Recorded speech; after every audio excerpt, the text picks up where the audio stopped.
Hey guys, I'm Elizabeth McCravey, a website designer and business coach for entrepreneurs and your host for the Breakthrough Brand podcast, the show that's all about pulling back the curtain on how to actually build a successful business. I don't skim the surface around here. If you want a deep dive into the nitty-gritty details of what it takes to run a successful business and stand out in a crowd, you're in the right place.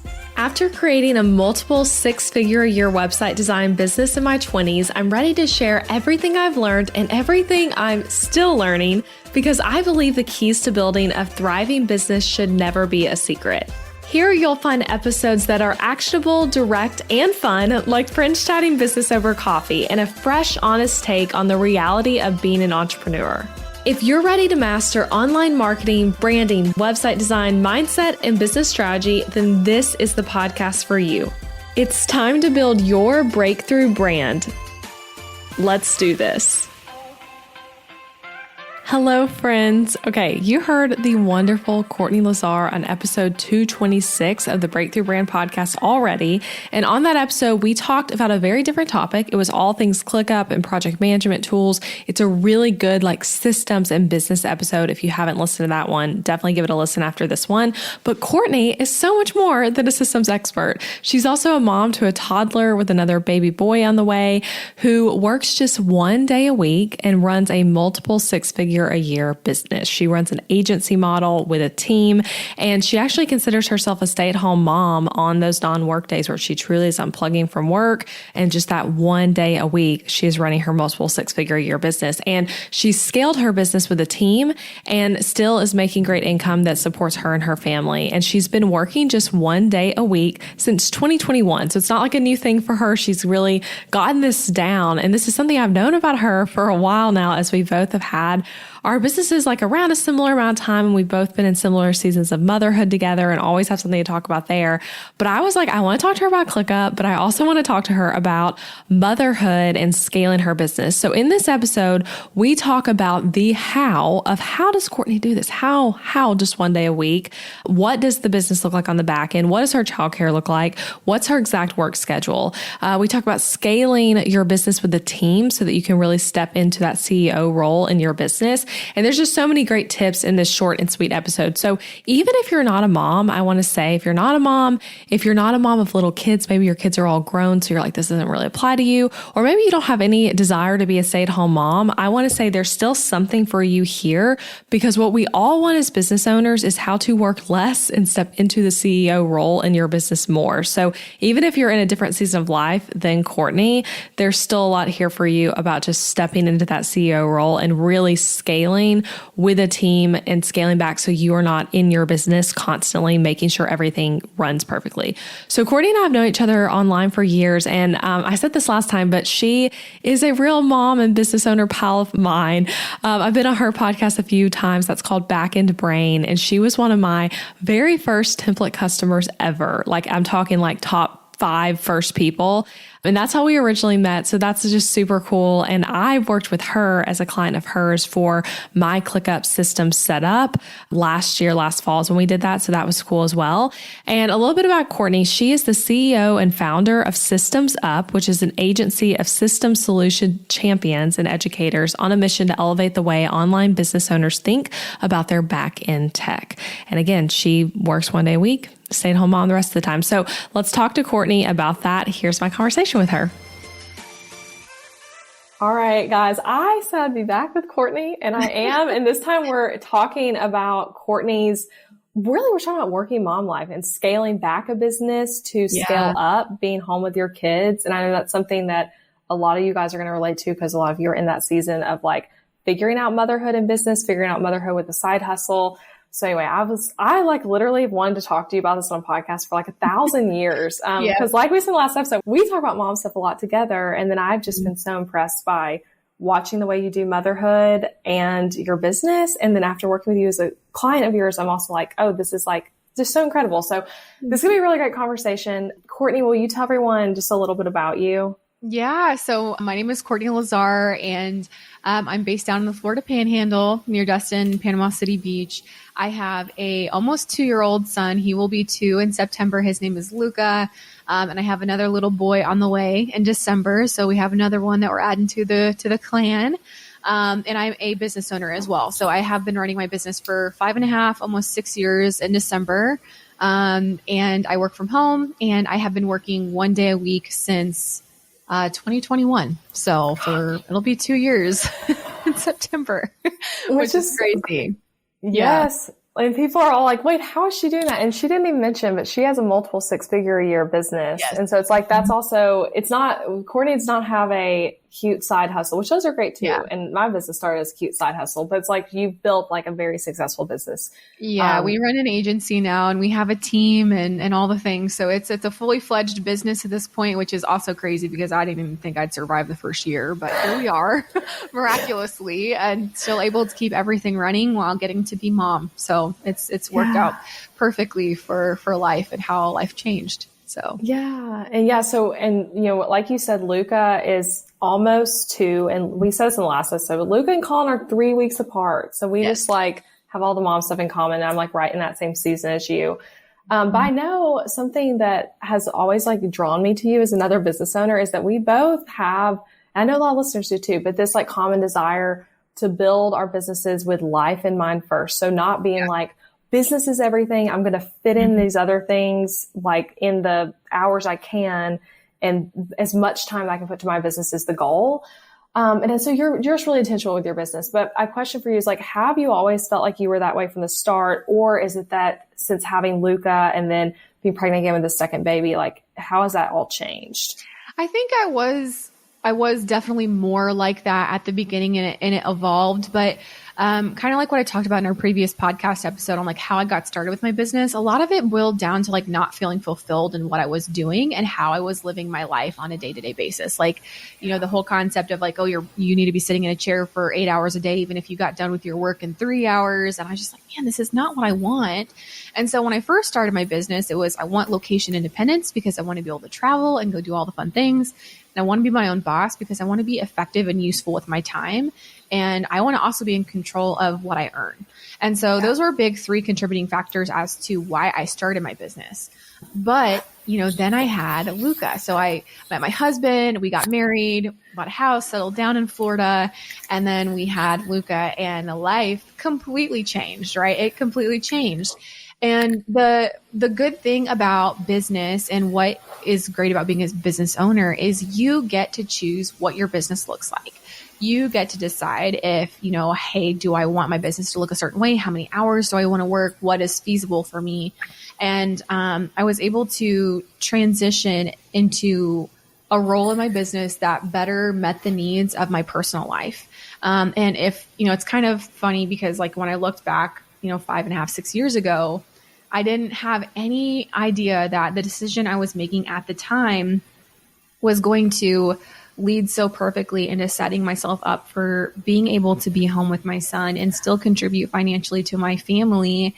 And it just worked out. And so I made that decision to cut back because it was important for me to be able to spend more time with my son and be home, and childcare is insane. And I knew that was something, you know, that I just, you know, ever to each their own with their decision making and what they want to do. And that's perfectly fine. For us, it was just like, I just don't really, that's a lot of money. And I would rather find a way around it. And so that was kind of what we did and why we started to make that pivot. So.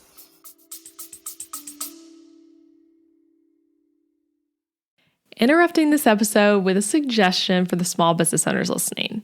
Ever wonder what you should do for healthcare when you and your spouse are both self-employed, so there's no work-provided health insurance to participate in? Well, when my husband Adam joined me in the entrepreneurial job space over 4 years ago, we joined Christian Healthcare Ministries instead of getting traditional health insurance. And it was the best decision for us, especially in these years of growing and raising a family while also running multiple businesses. CHM is a health cost-sharing ministry and is a faith-based alternative to health insurance.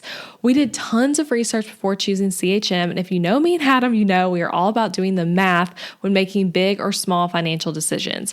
And even though it's not insurance, CHM shares 100% of eligible medical bills, which is more than the typical 70 or 80% of medical bills paid for by insurance companies.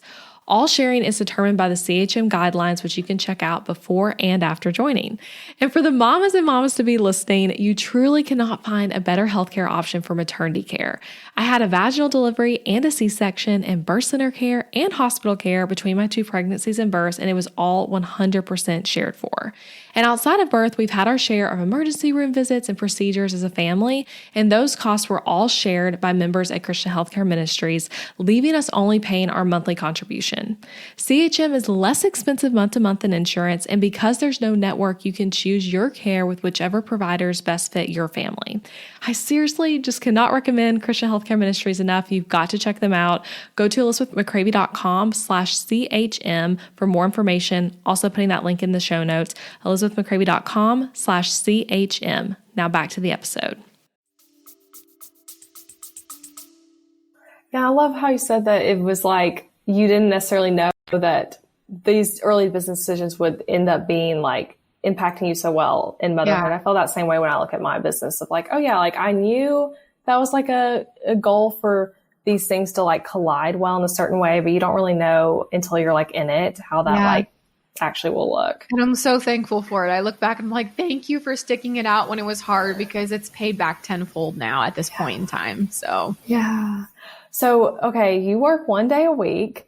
Yes. And let's like get into like all the nitty gritty of it. I have lots of follow-up questions, but I guess just like tell everyone what that day usually looks like for you. And is it like is it literally 1 day on like on the 7 days of the week, or is it like split into like 2 chunks that like kind of equal a work day? It is literally 1 day. It is Wednesdays. That is my 1 day. My husband, he has off.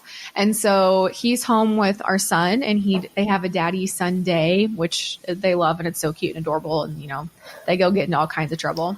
And so I work 1 day a week. Now we do have, we found somebody in our neighborhood who was able to watch Luca at her house with her little girl for 2 to 3 hours on Tuesdays and Thursday mornings. If I'm feeling strapped, or if like we're in a really busy season, if I want to sit down and get caught up on anything, I'll use that time. But mostly we also, you know, have a home and all those things that comes with taking care of your home, and laundry and cleaning and, you know, grocery shopping and running errands that I have to make sure that I'm spending enough time or having time to be able to do as well. So that's what it looks like right now. Is I work Wednesdays are my work days. That's it. Yeah. And you're right that it's like, so, you know, we think about like, oh, I'll get childcare these days and then I'm going to like work the rest of the time. It's like, there's also other stuff you have to do that maybe you're not going to do when you're taking care of your kids. So I feel that sometimes I'm using childcare time to like catch up on other things around the house or do other things that you enjoy besides like work and parenting type stuff. Okay. So it's the same day every week. And then you're adding in possibly on those other days with your team. Cause I want to talk about your team stuff actually. Mm-hmm. I guess my first question is, are you available to them on the other days? Or is it like, no, I'm only kind of available on these 3 days-ish or during like nap time, or how does that work? Yeah. So there was a period of time where I would check into Slack once in a while, like throughout the week, like if Luca was napping or, you know, if he'd gone down for bed, I'd go in to respond if I saw questions. But recently, actually, especially just because I am pregnant with our second little boy. And if for anybody that's had a kiddo, you know, first trimester can be rough, and thankfully it wasn't terrible, but you still have this period of like total exhaustion. And I kind of had to take a little bit of a step back my first trimester just to, you know, I've got a toddler to take care of too and somehow survive myself. And so for that, it was really, I was starting to feel like a little inundated with Slack. I was feeling like this pull to go check Slack when I needed to be present with my family. And so what I did is I have an ops manager on my team. Her name is Hannah. And I sent a voice message over to Hannah. I'm like, hey, Hannah, I see all these Slack messages coming through. You know, are you guys feeling like I'm not getting any responses quickly enough? Like with the entire team, very transparent and always an open line of communication. Like I always want them to feel honest and be able to come to me with any issues or questions, comments, concerns that they ever have. It's an open door policy. And so I came to her and expressed how I was feeling, that like, oh man, like am I letting you guys down? Like, how are you doing? How can we make this better for everyone? Because we also have a Slack channel where we do team weekly check-ins, where it's like a templated message. They drop that message in every Friday. But the problem with how the timing of that was happening was there is a section in that templated messages that says things needed from Courtney. And so there are very specific things that they need from me that they drop in on a Friday, but if I'm not working until Wednesday, I'm not seeing it until Wednesday. Or I would feel the need to go in the evening on the weekend to go see if they needed anything from me and then to go respond. And so it just wasn't working great. But what has happened now is, because I know I'm expecting a second one, Hannah is going to be shifting more into a leadership role. And so how it's working is, if you were to like envision an org chart, you've got myself up at the top, Hannah's right in underneath me, and then all the other departments and team members fall in underneath that. And so Hannah is more so migrating into, like, if team has questions, they go to Hannah. If Hannah isn't positive on something, then Hannah comes to me. And so Hannah and I have bi-weekly check-in meetings where if stuff comes up, she can bring them there. But she also just created a really cool project submission process and ClickUp for me, because I was feeling, well, when I'd come in and log on to Slack, I'd see all these messages. And I'm like, okay, what's most important and who needs me first and what is due first? And she made a project submission form so the team can submit anything that they need from me, like feedback. Can you complete this? Can you do this? And it organizes it into a ClickUp project by due date across the top and then in order of urgency. So I know when I come in every single Wednesday, that's the first thing I'm going to do is I go into this project. I see everything the team needs from me. It's in order of urgency and when I need to complete it. And then it's also tagged with the time estimate they think it'll take me to complete or review it, so that I'm like, okay, this task is only going to take me like 10 or 15 minutes to respond on. This one might take more of an hour, so that I'm able to more effectively manage my time during the day. Does that make sense? Yeah, that's amazing. So she's setting that all up for you just during the in-between time between your workday, and then you're just diving into it first thing. And then obviously we have a protocol for if like there's an emergency, right? Like, and we obviously have a process for that too. We have a crisis management system inside of ClickUp where, like, if X happens, this is like the process we follow. It's kind of like, if you think back when there was snow days and there was calling trees, okay, something happened. We have to notify everybody. It's kind of like the same process. It's like, okay, our website went down. These are the things that has to happen. Here's who needs to be notified. Our team does not share our phone numbers with one another. It's just, we don't ever text. We don't ever call. We keep it work-life balance. But in certain scenarios in that crisis system, that would be the only time we're allotted to use each other's phone numbers. So it has everyone's phone numbers in that system. Interesting. Yep. How often do you have a crisis? Very rarely. Yeah. Very rarely. We had one where our I don't know how it happened, but I didn't have our domain set to auto renew and it canceled and the whole website went down. And it was just like a whole process to get it back up because it was between two different platforms and it was a mess. So we learned from that one. We set up a very thorough crisis response system for that. But other than that, I think we've done a really good job in creating processes and guidelines for how to respond in certain situations with clients and things like that, to where she feels like she has the tools and resources she needs to appropriately respond without having to run it by me. Yeah. Do you see you and Hannah as like the visionary, and I'm really forgetting the traction model. You know what I'm talking about? What's the person, why am I, in Rocket Fuel, what's the implementer? Is that what the word is? I don't know what the word is, an implementer, but I know what you're talking about. Yeah. I'm like, why am I blanking on this? And I have that book. It's not on my bookshelf. I'm like, otherwise I would like probably see it on there. Anyway, someone's going to message us and be like, this was the name of that role. But are you like following that model in it, or are you more like something different than that? Yeah. I mean, we've read Traction, the whole team. Like whenever they onboard, they get Traction, a couple other different books that they can read through. So we're all very familiar with Traction and like Rocket Fuel and a couple other like books in terms of like the EOS system. But really we've just manipulated the business to function to best serve our needs, right? Like we take again, that's the beauty of business. Like we take pieces of what we like from different things and model it or mold it into what we need to best fit how our business functions. Yes. It's integrator. Yeah. Is that what you said? Or you said implementer, I think? That's what it's called. Okay. So that's great. And I love the system you're saying Hannah and you do together of like in ClickUp, having that agenda. Are there any other ways you're organizing your schedule, or advice for someone else organizing their schedule with limited work hours that you found work really well for you?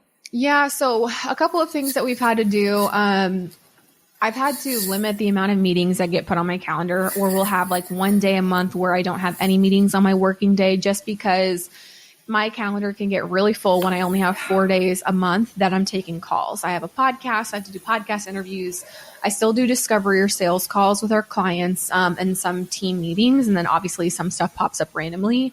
But what I was noticing is that I was not having enough time to work on like the big picture thinking work that I needed because my day was so full of meetings. And so that is one thing that we did have to cap the number of meetings I was having each Wednesday.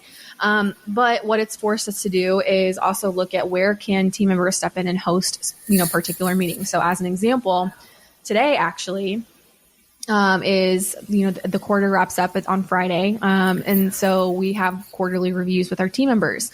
My calendar was jam packed today. It was like the podcast interviews and then all the team reviews. And we had another one. And I was talking to Hannah about it. I was like, it really probably just makes more sense that she starts hosting the team reviews for the team members, like for our ClickUp setup specialists and things of that. And then I host Hannah's team review. So then I only do Hannah's now, and then she does the rest of the team members, and then we'll come together on our biweekly meeting and go over anything that came from it.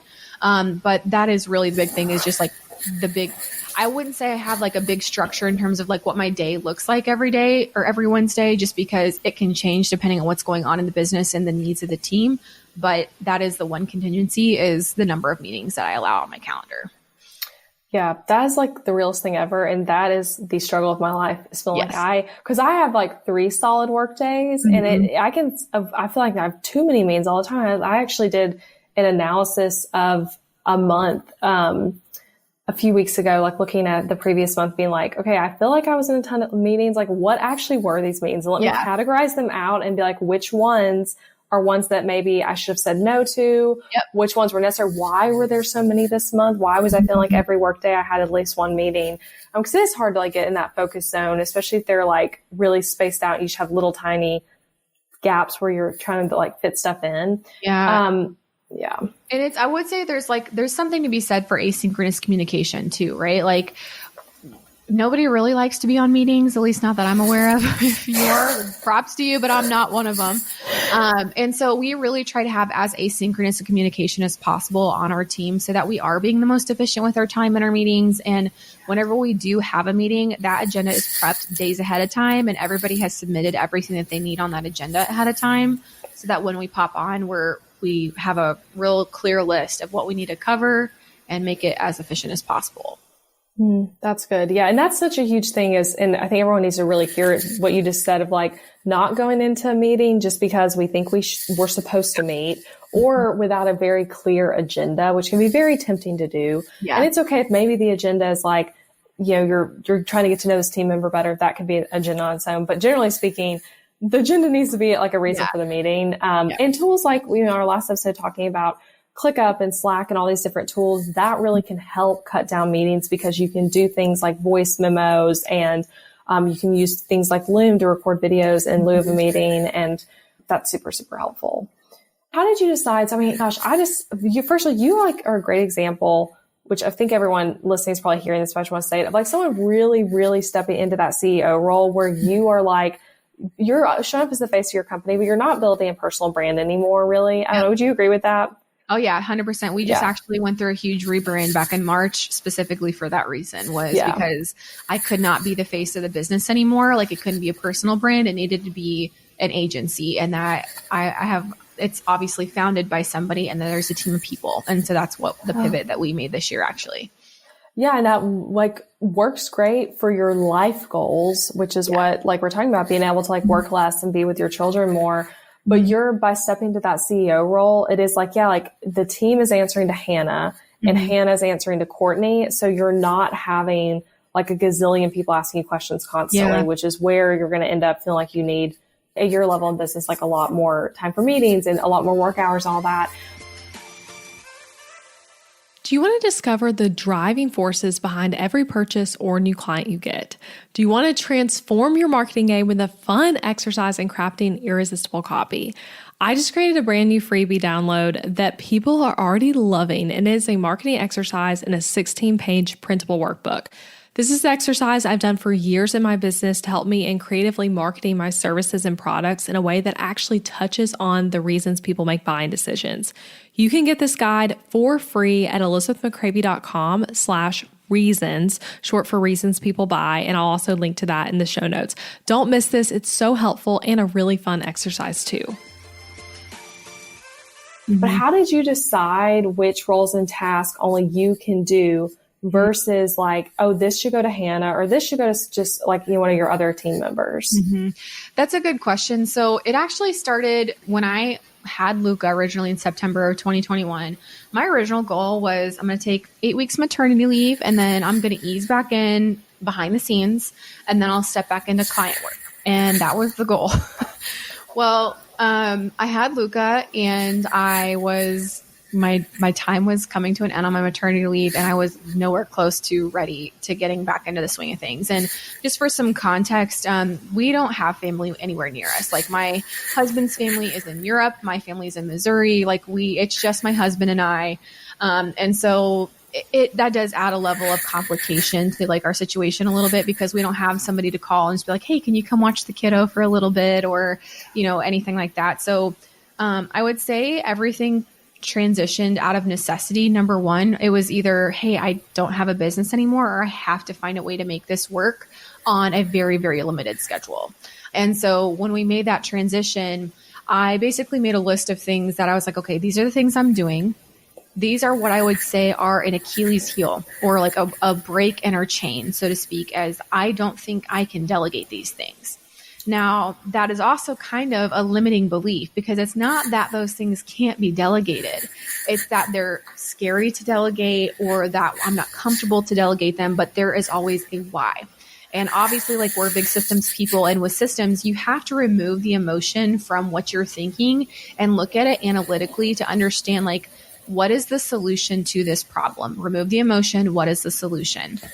And so when I made that list of the things I was doing in my business, one of the big things, as an example, was sales calls, was discovery calls.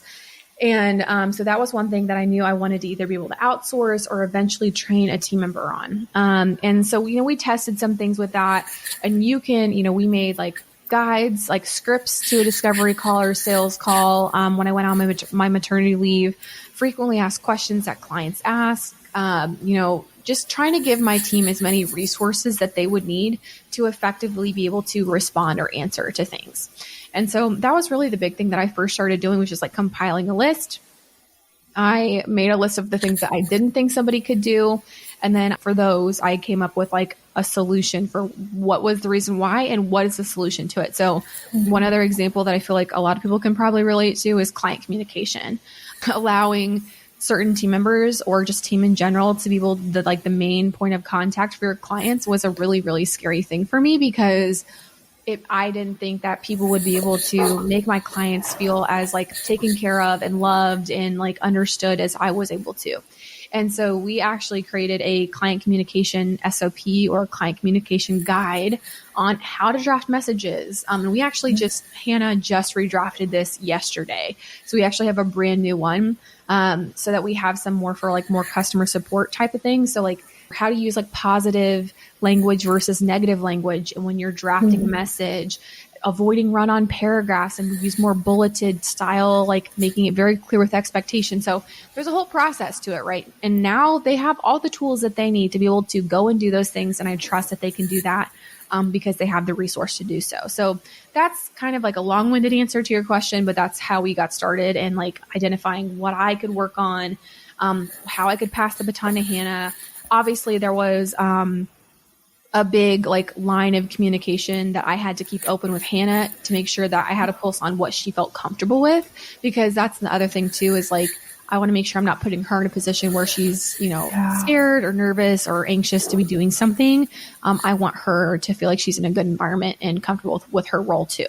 So yeah, that's great. And how many team members do you have at this point? We have 4.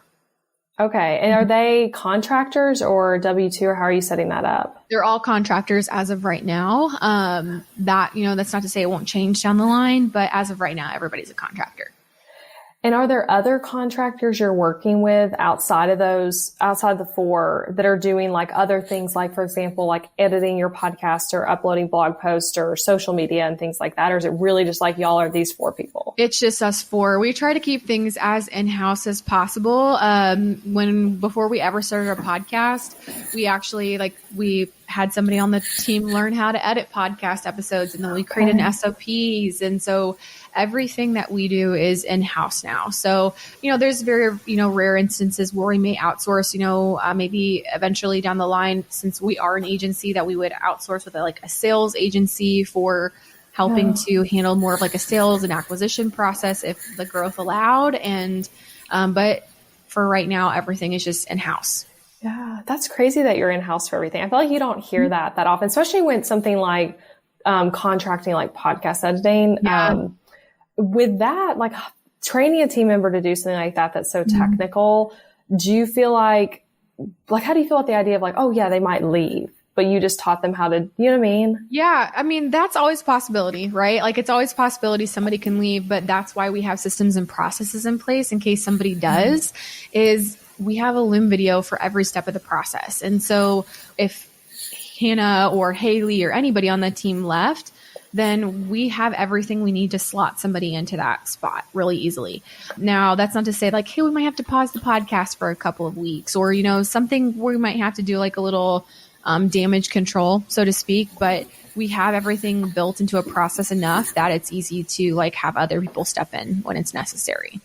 Yeah, that's really cool. Do you feel like keeping things in-house is cutting costs for you overall, or do you think it's costing more because you're specializing everyone a bit in a lot of things? So I would say it's mostly cutting costs. And that's one of the big reasons too that we do that, is because as an agency, you really have to pay attention to profitability, because with the type of projects that we do, you always have to look at like, there's a possibility for project scope creep basically. And we have to pay attention to certain things like that. And so we have to be very cognizant of where we're spending our time and what we're spending our time on, and making sure that it's like helping to move the needle forward with our business. So that's one of the big reasons we do everything in-house. But that's not to say, like I said, that there are specialty things, like somebody in sales is like, they're really good at that. And that's what they thrive at.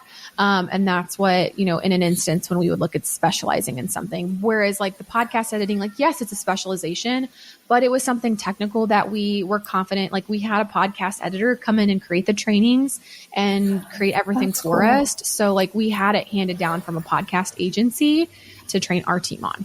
So yeah, that's awesome. When you look at entrepreneurs, maybe especially even think about agency people trying to grow a team, what are some mistakes you feel like you see entrepreneurs make that we should be aware of to avoid and like trying to build a team successfully? Yeah. So I would say probably the first thing is hiring in management roles too early. I'd say like the best roles that you can hire for first are implementers, like people that can come in and execute tasks in your business. And the reason I say that is because I used to be an OBM years ago. And when I started to really focus on systems, what I noticed was that the more efficient systems I built into my business, the less and less hours I was needed, because the systems were functioning from almost like a management perspective. Like if you go into ClickUp, like you can see more of like that overview of what's going on in your business. And so I'd say like a lot of people think like, oh, my first hire needs to be an OBM, or like my second hire needs to be an OBM. But really, I mean, obviously I have an ops manager on my team. She is like one of the reasons my business functions now.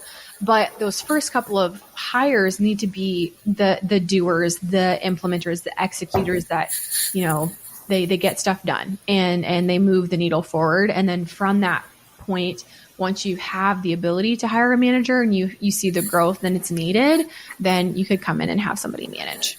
Yeah, I agree with that. And we can often feel like we need a manager when really you need to manage that part of it. And like you need a doer to like do the stuff that you're then managing. Yeah, I totally get that.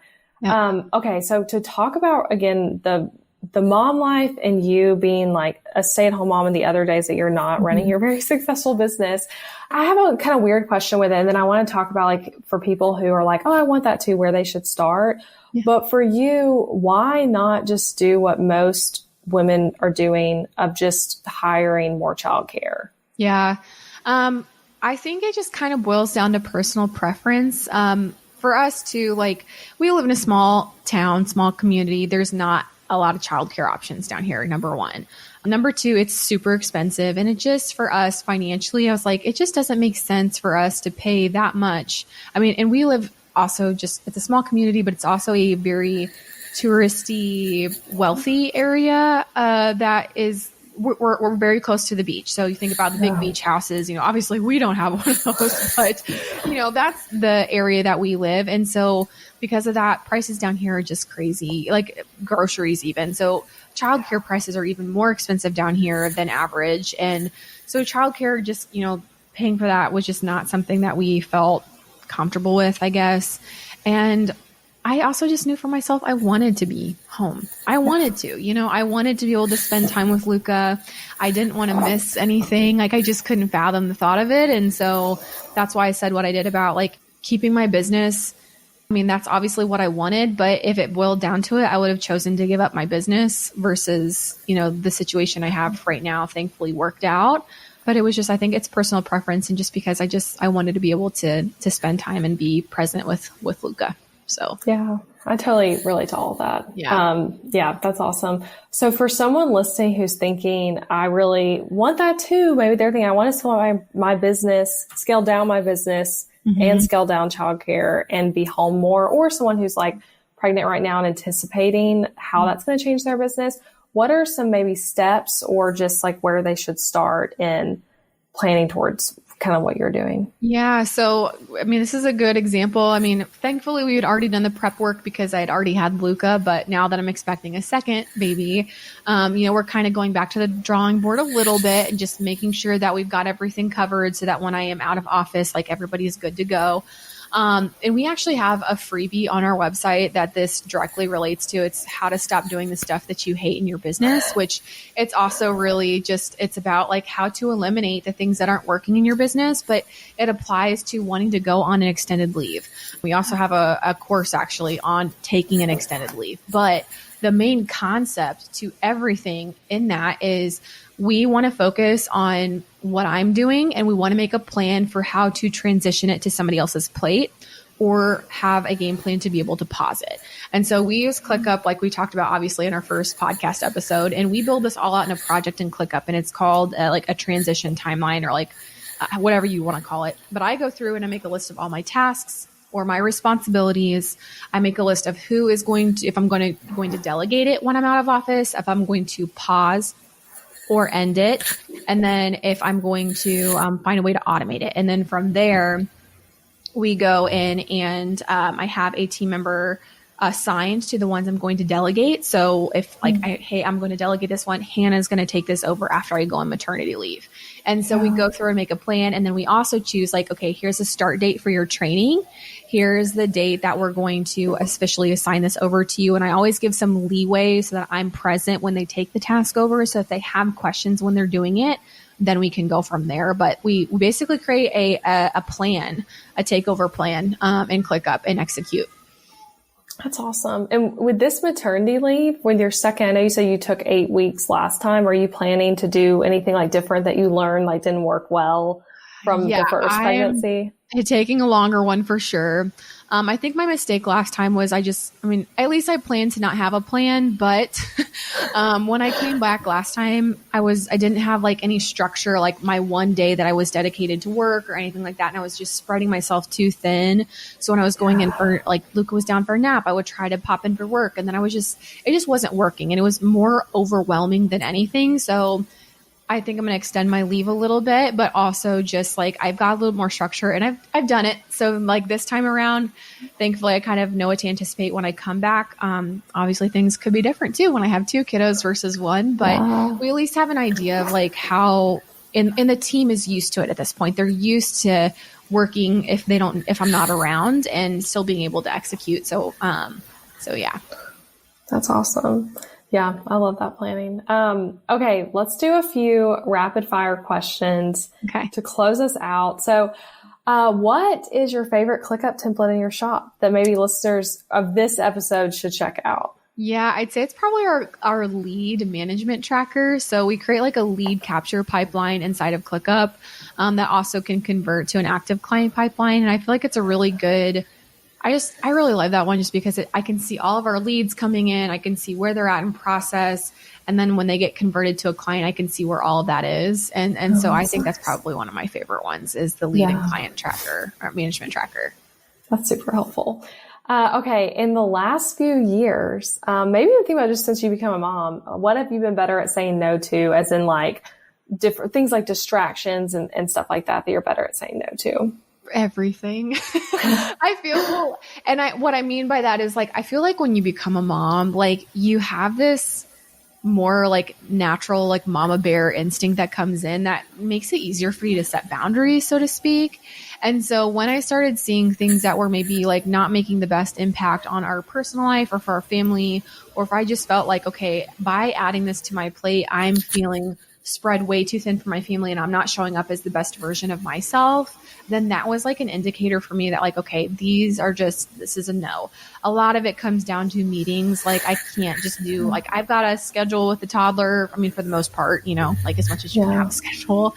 And like, there's things that I can and cannot be available for. And that just is what it is. And so that's either where I either have to say no, or somebody on the team would be, have to step in if they're able to do that. So yeah, it's hard saying no to stuff like that. It is. Saying no to people asking to meet, and like discerning what makes sense and what doesn't. That is something that is a skill and a strategy to pay attention to, especially if you can relate to what I was saying earlier of like feeling like you just have too many meetings. Like you need to analyze which of these make sense. What do you need to cut? Or maybe it's not meetings, it's something else you're doing. Super helpful. Okay. What is a purchase of $100 or less that's positively impacted you in the last 6 months? I talked to you about this. I know before we record the podcast, my first reaction was like, we had just got a new washer and dryer and it's been like such a game changer because we just had the one that the house came with when we bought it. But then I saw that it had to be under $100 and I actually had to go back on my Amazon and like, look, like because I don't really shop that much, to be totally honest. Groceries, would be a great one. Spend money on groceries. But I actually bought, it's like a car organizer it hangs over the back seat of the driver's side chair where my son's car seat is because he has all of his toys and his books and like we take snacks and water bottle, all that good stuff. And so it organizes all of his toys and stuff. So it's not just like scattered all over the floor in my car. And, from the type A systems person that I am, I'm sure that's a very like, typical response to my choice, but it really has made a game changer because it's really helped keep my car clean. Yeah. I need something like that. We're like toys all over the place in our car. Same. So yeah, that's awesome. Okay, Courtney, this was so wonderful. I feel like I could, again, ask you like way more questions, but I want to be respectful of your time and so appreciative of you doing 2 podcast interviews. No, you're fine. I'm so excited to chat with you and I love like this stuff is so fun. Like I love having conversations with you in general. So I'm glad we were able to finally pop on and do some podcast episodes and go from there. Yeah. So tell everyone where they can find you and connect with you. Yeah. So you can find me on our website. It's wearesystemsup.com. And we have an Instagram handle at wearesystemsup. And we're on both spots. And we have a free circle community as well. So I'll make sure you guys have the link to that with Elizabeth. And then we can go from there. Yeah. Awesome. Well, thank you so much. You're so welcome. And thanks everybody for listening. And we'll chat maybe on Instagram. Yay. Thank you for listening to this podcast episode all the way until the end. I appreciate you being here. And if you enjoyed this episode, then I want to invite you to check out my website template shop too. Over on elizabethmccravey.com, you'll find show it website templates that are easy to use, strategically designed, and created to help you book more clients and customers. Maybe your current website is really boring. Maybe it's a challenge to update, and maybe even it's that thing that you really feel like is just completely holding your business back. Your website needs to be strategically and intentionally designed in order for it to convert your viewers into raving customers, and that's exactly what my M-Shop templates do. So these are pre-made show it website templates where you can plug and play your content into it with ease and then get started with a website that's designed to actually help you make more money. These templates are designed to be SEO friendly on the back end, and they're not just pretty, but they are very strategic and with all the strategies I teach on this podcast. And best of all, they're easy for you to set up all by yourself. So shop them at elizabethmccravey.com/shop and come join the M-Shop family of hundreds of happy customers. And as an added perk, you can use the code BBPodcast at checkout to get 10% off any template as a thank you for being a part of the podcast family. So that's BB Podcast for 10% off any template over at elizabethmccravey.com. And if you love this podcast, don't forget that you can subscribe on Apple Podcasts so that you never miss an episode, and leave a rating and review for the show wherever you're listening. Share it with a friend, share it on Instagram or Facebook. That's a great way to support the podcast and get the word out. All right, I'll be back next week with another new episode.